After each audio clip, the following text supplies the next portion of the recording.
Hey hello guys welcome back to our channel.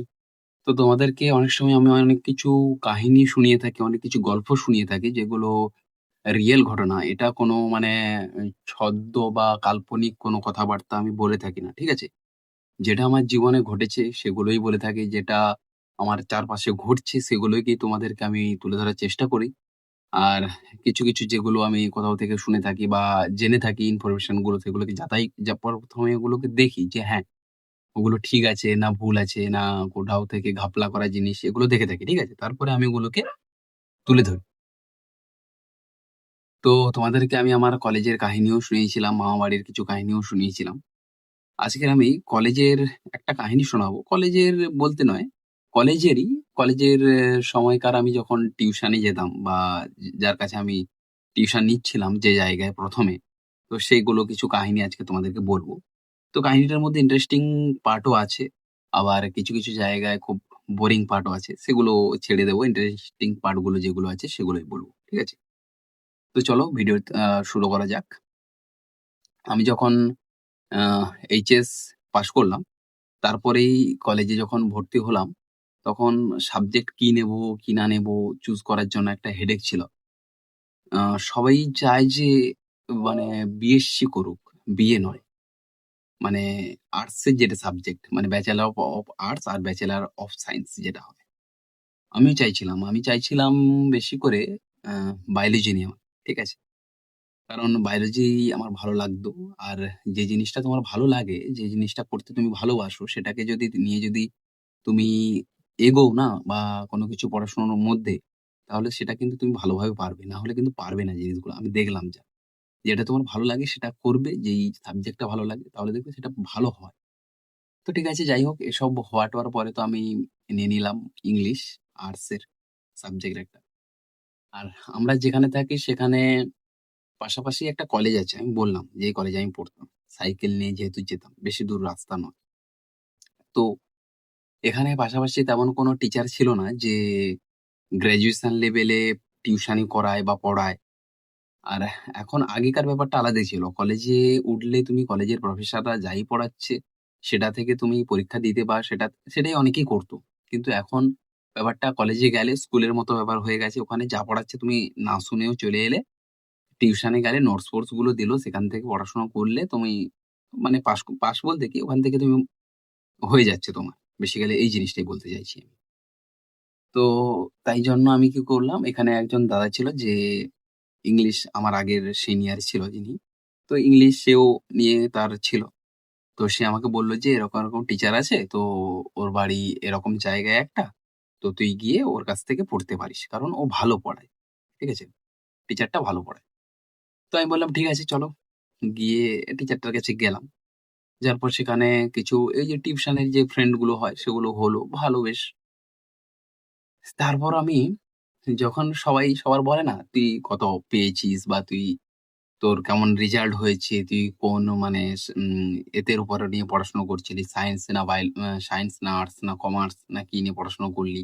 তারপর এখানে" তাই জন্য সবাই এবার জিজ্ঞেস করছে। এবার ঠিক আছে? সবথেকে আমি কম পেয়েছিলাম বাংলা আর ইংলিশে। ঠিক আছে? তো সেখান থেকে দাঁড়িয়ে আমার কিন্তু বাংলা বা ইংলিশ এ দুটোর কোনো চুজ করার ইচ্ছেই ছিল না একদমই। তো ফার্স্ট প্রায়োরিটি ছিল বায়োলজি, সেকেন্ড ছিল ভূগোল মানে জিওগ্রাফি, থার্ড ছিল নিউট্রিশন। ঠিক আছে? এই ৩ টের মধ্যে যেকোনো একটা চুজ করার আমার ইচ্ছে ছিল। যাই হোক মোটামুটি এরপরে তো আমি বললাম তোমাদেরকে কি নিলাম।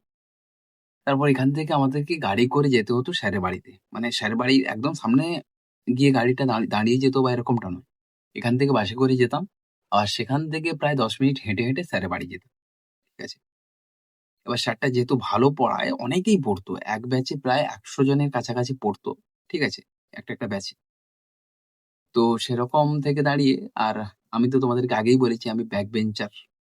একদম পেছনে গিয়ে বসতাম, এসে করতাম। কিন্তু যেহেতু এখান থেকে আমার বাড়ি থেকে অনেকটাই দূরে স্যারের বাড়ি, তাই জন্য আমাদেরকে তাড়াতাড়ি যেতে হতো। আর তাই জন্য আমাকে ওখানে সামনেই বসতে হতো গিয়ে। কিছু করার নেই বস। ঠিক আছে? যারা পরপর করে আসবে সেরকমভাবে বসতাম। ওখানে কোনো বেঞ্চ নেই, ইয়ে নেই, মেঝেতেই বসা হতো, পাকার মেঝে। মানে স্যারদের পাকা বাড়ি। যাই হোক এরকম কেটে গেল প্রায় ১ মাস এরকম করতে।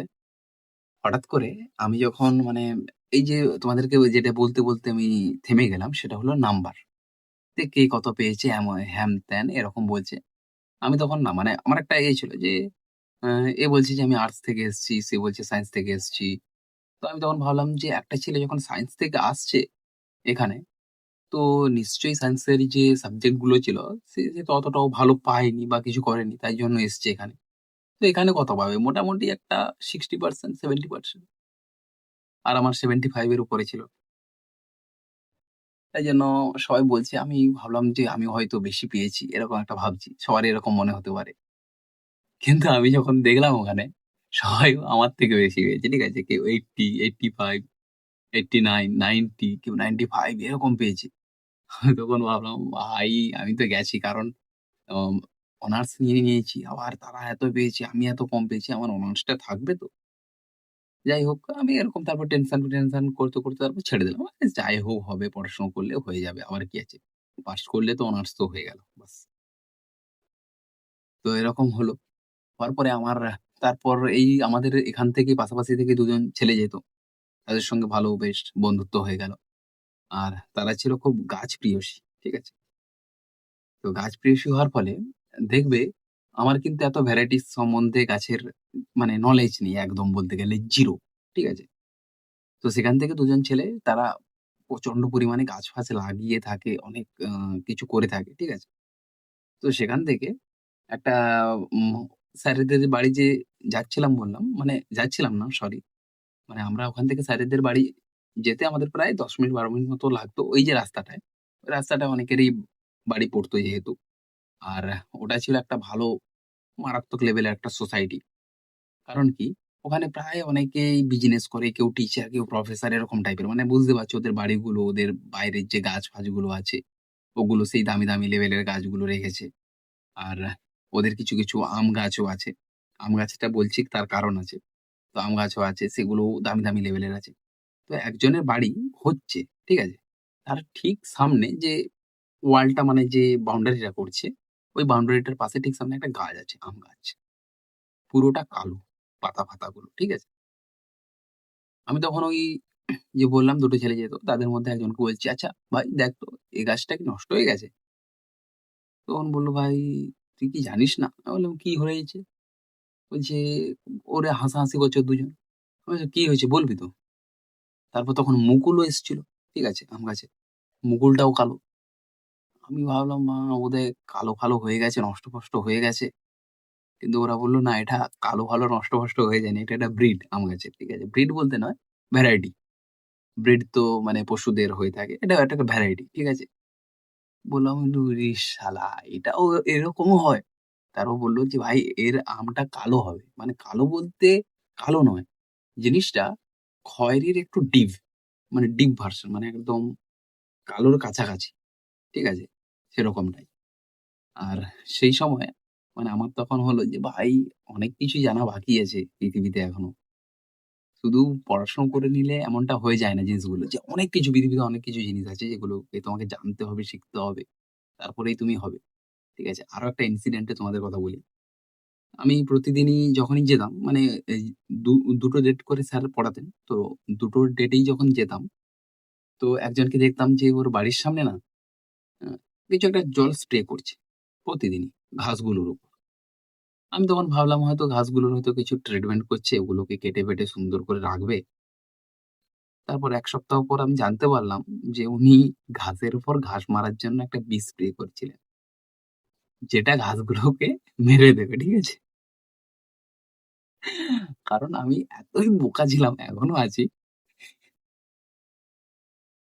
এত বোকা ছিলাম যে তখন মানে ভাবছিলাম হয়তো ঘাসে করে কেউ জল দিচ্ছে। হ্যাঁ? কারণ তখন প্রায় মানে গরমকালের দিক। হুম? তো তখন ভাবছিলাম যে হয়তো গাছের উপর কেউ জল স্প্রে করছে। ঠিক আছে? জল স্প্রে করছে, গাছগুলোকে বাঁচিয়ে রাখার চেষ্টা করছে। যাই হোক, তো তখন ভাবলাম যে না এটা ঘাসের উপরে জল দিচ্ছে না, ঘাসগুলোকে মেরে দিল। মানে মরে গেল ঘাসগুলো। আহ আ কিছুদিন পর তারপর দেখলাম যে ঘাসগুলো কিছুদিন পর মারা গেল। ঠিক আছে? পুরো শুকিয়ে গেছে। তারপর উনি এসে সবগুলোকে পরিষ্কার-ফরিষ্কার করে ওই জায়গাটা পরিষ্কার করে ওখানে কিছু গাছ-ফাছ লাগাচ্ছেন। ঠিক আছে ভাই, ঠিক আছে। এটাতে হাসাহাসির কিছু নেই। ঘাসগুলোকে মেরে দেওয়াই উচিত। কিন্তু আমি বুঝতে পারিনি সেটা আমার দোষ। আমি ভাবছিলাম যে মানুষটা হয়তো ঘাসে করে জল দিচ্ছে। আর এর মধ্যে আরো একটা ইনসিডেন্ট হচ্ছিল যে মানে ইনসিডেন্ট হচ্ছিল না, ঘটেছিল যেটা ওখানে দেখবে কোথাও, কোথাও কিছু, কিছু পাড়া থাকে। মন্ডল পাড়া, পাত্র পাড়া, দাস পাড়া এরকম ভাবে। তারপরে সিং, দোলাই, পাল, মাইতি এরকম ভাবে। ঠিক আছে? তো ওখানে একটা জায়গায় লিখেছিল পয়ড়া, হ্যাঁ? পাড়া বলে। আমি তখন ভাবলাম ভাই পয়ড়া পাড়া। আর টাইটেলটা আমি আগেই শুনেছিলাম যেহেতু আমি যে স্কুলে পড়তাম ওখানে একজন টিচার ছিলেন, যেনার টাইটেল পয়ড়াই ছিল। আমি ভাবলাম পয়ড়া পাড়া, পয়ড়া অনেকের মানে যেটা আমার যেটা আমার ধারণা নয়, অনেক জায়গায় যেহেতু টিভিতে বা সিরিয়ালে অনেক জায়গায় মানে দেখানো হয় বা দেখানো হয়েছিল যে পয়ড়া যারা হয়, তারা নাকি প্রচন্ড ভালো পরিমাণে মানে মিষ্টির দোকান করে। ঠিক আছে? আর এটাও তোমরা শুনে থাকবে যে যারা পাল হয়, তারা অ্যাকচুয়ালি ঠাকুর ভালো তৈরি করে। মানে মূর্তি যেগুলো ঠাকুর আমাদের হয়, সেগুলো নাকি খুব ভালো তৈরি করে। মানে তারাই কারিগর, আসল কারিগর তাদেরকে ধরা হয়। যেমন নাপিত তোমরা জানো অবশ্যই। যারা মান্না টাইটেলের হয় তাদেরকে নাপিত বলা হয়। মানে এটা অ্যাকচুয়ালি ভাগ করা হয়েছে সেই পার্টিশন গুলো সেগুলো ছেড়ে দাও। ঠিক আছে? তো আমি যে ২ টো ছেলের সঙ্গে মানে যেতাম বললাম, তারা যাচ্ছিল। আমি বললাম, "ভাই দেখ তো এটা পয়ড়া পাড়া এদের কি মিষ্টির দোকান আছে?" বলছে, "কেন? পয়ড়াদের কি মিষ্টির দোকানই থাকবে?" তো পাশে একজন কাকু দাঁড়িয়ে ছিল। এসে বলছে, "কি হয়েছে বাবু? তোমরা কিছু বলছো নাকি?" আমি বললাম, "না, না তেমন কিছু না কাকু। এখানে এরকম পয়ড়া লেখা আছে তাই জন্য ভাবলাম হয়তো তোমাদের মিষ্টির দোকান আছে।" বলছে, "ভাই" বলছে, "দেখ পয়ড়া টাইটেল যে যাদের আছে তাদের যে মিষ্টির দোকান থাকতে হয় এমন কোনো কথা নেই। ঠিক আছে?" আমি বললাম, "হ্যাঁ, সেটা আবার ঠিক যে পয়ড়া যাদের থাকবে তাদের মিষ্টির দোকান থাকতে হবে এমন কোনো কথা নেই।" মানে এটা কি বলতো? আমাদেরকে কিছু, কিছু জিনিস আছে যেমন টিভিতে দেখানো হয় বা সিরিয়ালে দেখানো হয় কিছু, কিছু জিনিস যেগুলো টাইটেল অনুযায়ী বা যাদের পেশাগত হয়ে আসছে মানে এটা এমন নয় যে তাদেরকে ভাগ করে দেওয়া হয়েছে। এটা এমন ছিল হয়তো দেখা যাবে যে তুমি ওই কাজটা করে আসছো তাই জন্য ওটাকে তোমাদেরকে ওটাকে দিয়ে দেওয়া হয়েছে। ব্র্যান্ড ভ্যালু টাইপের। ঠিক আছে? দিয়ে দেওয়া হয়েছে যে হ্যাঁ, তোমরাই ওটাই সেরা। আর কেউ সেরা হতে পারে না জিনিসটাকে নিয়ে। তো যাই হোক এটা আজকালকার দিনে এখন চলে না আমাদের এখানে। তো এটা খুব ভালো জিনিস একটা। আর আগেই তোমাদেরকে অনেক কিছুই ভালো, ভালো জিনিস বলেছিলাম আমাদের এখানকার সম্বন্ধে। আর যেটা বাইরে চলে এখানে চলে না। ঠিক আছে? সেগুলো নিয়ে তেমন কিছু আলোচনা করব না। সেগুলো পরে দেখা যাবে আলোচনা করি কি করি না। ঠিক আছে? তো এরকম তো হয়ে গেল। তো আমি তখন মানে ওই যে ২ জন ছিল, ২ জন বলল যে, "ভাই দেখ" মানে আমার টাইটেল যেহেতু দাস। ঠিক আছে? আমাকে বলছে। বলছে, "ভাই দেখ, তুই দাস বলেই কি এখনো গোলামি করিস?" সত্যি বলতে কি এগুলো কি বন্ধু-বান্ধবের মধ্যেই হতে পারে। ঠিক আছে? আদারস তুমি যদি অন্য কাউকে বলো না জিনিসগুলো যে, "তুই দাস বলে কি গোলামি করিস?" তাহলে কিন্তু সে রেগে যাবে।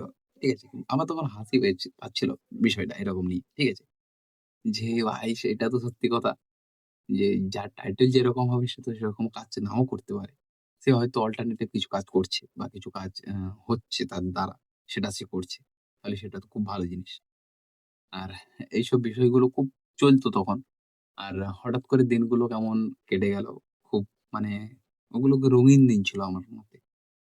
এখনো দিনগুলো রঙিন আছে যারা ঐরকম স্টেজে আছে বা ঐরকম পড়াশোনা করছে তাদের জন্য। বেসিক্যালি আমাদের জন্য নয় যারা ওগুলো ছেড়ে ফেড়ে দিয়ে সবকিছু চুপচাপ ঘরে বসে এরকম আলবাল তাল বলছে। যাই হোক আমার কথার মধ্যে যদি অসঙ্গতি কিছু থেকে থাকে না, তো সেগুলো তোমরাই ইমপ্রুভ করতে পারো। কারণ ভিউজ হচ্ছে না। আমি দেখতে পাচ্ছি 0, 0, 0, 0 করে যাচ্ছে। কনসিস্টেন্সি কিন্তু মাস্ট। কালকে ভিডিও বানাতে পারিনি, আজকে সেটাকে পোস্ট করতে পারিনি।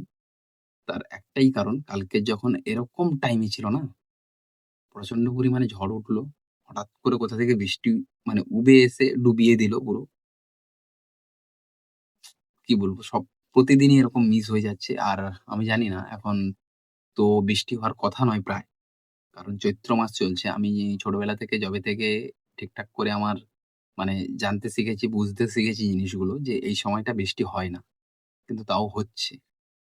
এটা সম্ভবত আমাদেরই দোষ। আর মানুষের সৃষ্ট অনেক কিছুই হচ্ছে যেগুলো, যার কারণে এইসব বোধহয় মানে আবহাওয়ার যে পরিবর্তনটা, এই যে চেঞ্জেসটা এটা কিন্তু এতটাই ছিল না। মানে এতটাও ছিল না জিনিসটা। ঠিক আছে? তো এর ফলে কিন্তু অনেক কিছু দুর্ঘটনা ঘটতেও পারে ভাই। কিছু করার নেই। কারণ এখন জানো যে সবাই প্রায় গ্রীষ্মের একটা ধানের চাষ হয় আমাদের এদিকে, মানে গ্রামের দিকে। আর অন্যান্য প্রচন্ড পরিমাণে যে ফসলগুলো মানে আ এই যেমন আলু, পেঁয়াজ এখনো কিন্তু কোনো জায়গায় উঠছে। ঠিক আছে? আমি দেখলাম যখন বৃষ্টিগুলো হচ্ছিল দেখাচ্ছিল একজন যে তার চাষের জমিতে মানে ওই আলু যেখানে লাগিয়েছে তাতে প্রায় অনেকটাই করে জল মানে জমে গেছে। যার ফলে কি হবে বলতো? আলুগুলো পচে নষ্ট হয়ে যাবে। আর একজনের তো পুরো ভুট্টার ক্ষেত পুরো নষ্ট হয়ে গেছে দেখাচ্ছিল। যাই হোক একজন কৃষক সুসাইড করে নিয়েছিল। এগুলো কিন্তু আমি দেখেছি যে কোনো নিউজ চ্যানেলে দেখায় না। ভাগ্যবশত আমাদের বাড়িতে টিভি নেই। একটা জিনিস আছে যেখানে মানে কি বলবো? যেখানে খবরই শোনায়। যেটা খবর সেটাই শোনায়। সেটা হলো রেডিও। ঠিক আছে? ওই রেডিওর ফলে কিন্তু আমরা খুব লাকি যে এরকম জিনিসটা হচ্ছে। এখন আমি শুনতে পাচ্ছি যেটা সত্যি মানে রিয়াল নিউজ যেটা শোনা দরকার। আর এখন ভোরের টাইম বেশি কিছু বলা যাবে না। এটাও বলে আমি হয়তো ভুল করলাম। এটা হয়তো আমি কেটে দেব। যাই হোক তোমরা যদি এতদূর অব্দি দেখে থাকো অবশ্যই লাইক, শেয়ার এন্ড সাবস্ক্রাইব করে দেখো। দেখা হচ্ছে তোমাদের সঙ্গে নেক্সট ভিডিওতে। আমার কথাগুলো আজকে জড়িয়ে যাচ্ছে তার কারণ হালকা করে এখানে ব্যথা। ঠিক আছে? Tata, bye, by.